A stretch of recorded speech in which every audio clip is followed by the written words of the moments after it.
Bonjour, dans cette vidéo, on va vous montrer comment faire le dessin technique à la suite d'un objet que vous avez dessiné sur Fusion 360. Alors, supposons que j'ai un dé. Vous allez dans l'onglet Dessin à partir de votre design que vous avez, de la conception que vous avez fait. Dans notre cas, à nous, comme il n'y a qu'une seule pièce, on va choisir l'option de l'assemblage au complet. Évidemment, s'il y avait plusieurs pièces, on pourrait choisir une pièce à la fois. On va travailler en ISO, donc c'est le système international pour la cotation. Nous allons rester en millimètres et vous allez choisir l'onglet de la feuille A4 en mode paysage. Dans le fond, c'est une feuille 8,5 par 11. Nous arrivons maintenant dans cet onglet. Ça prend quelques secondes pour se télécharger et vous avez en bas votre cartouche qui apparaît. Vous avez également à votre droite la vue qui apparaît là, de votre dessin et on a le dé et tout de suite, on le voit qu'il est accroché sur notre souris. Fait que simplement le déposer et vous pouvez modifier donc ce qu'on y voit. Fait évidemment, soit qu'on y voit juste les formes comme telles ou on voit aussi les lignes cachées. On va mieux le voir dans une petite seconde quand j'aurai terminé. On peut changer l'échelle. Donc, 1 pour 2, évidemment, ce serait petit, mais 1 pour 0,5, donc on double sa grandeur au 0,75.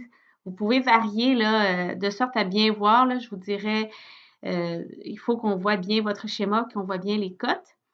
Donc, je vais faire OK, par exemple. Donc, vous voyez qu'on voit bien les lignes cachées qui sont ici, là, même au centre, là, on voit la superposition de lignes cachées des différentes faces de notre dé. En ce sens-là, ça peut devenir lourd pour la personne qui lit. Fait que si j'enlève les lignes cachées, vous voyez que c'est beaucoup plus facile à travailler.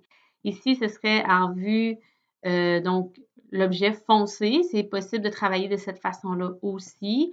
Mais ici, foncé avec les lignes cachées. Là. Donc, par exemple, je vais choisir celle-ci pour que ce soit plus facile de s'y retrouver. Donc, essentiellement, c'était la vue de base que je suis allée placer.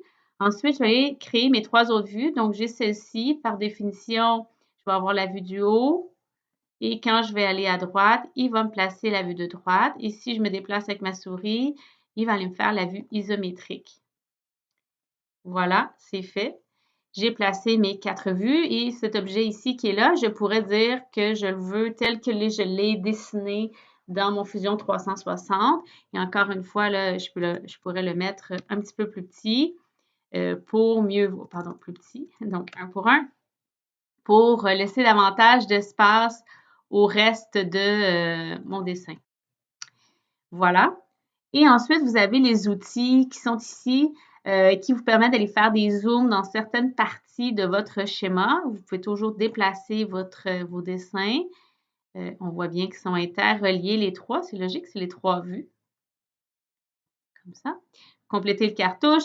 Vous pouvez modifier et déplacer. La géométrie, donc, s'il y a des cercles, des fois, vous pouvez faire une ligne d'axe au centre, etc., etc. Je vous invite à aller explorer les outils qui sont ici en haut. Ensuite, avec l'outil cotation, vous pouvez tout simplement placer des cotes sur votre objet à différents endroits. Assurez-vous de respecter les règles de cotation. Donc, c'est exactement comme lorsqu'on fait une cote sur un sketch. Il faut simplement respecter les règles dans ce cas-ci. Voilà, ça conclut pour le tour rapide sur le dessin technique avec Fusion 360.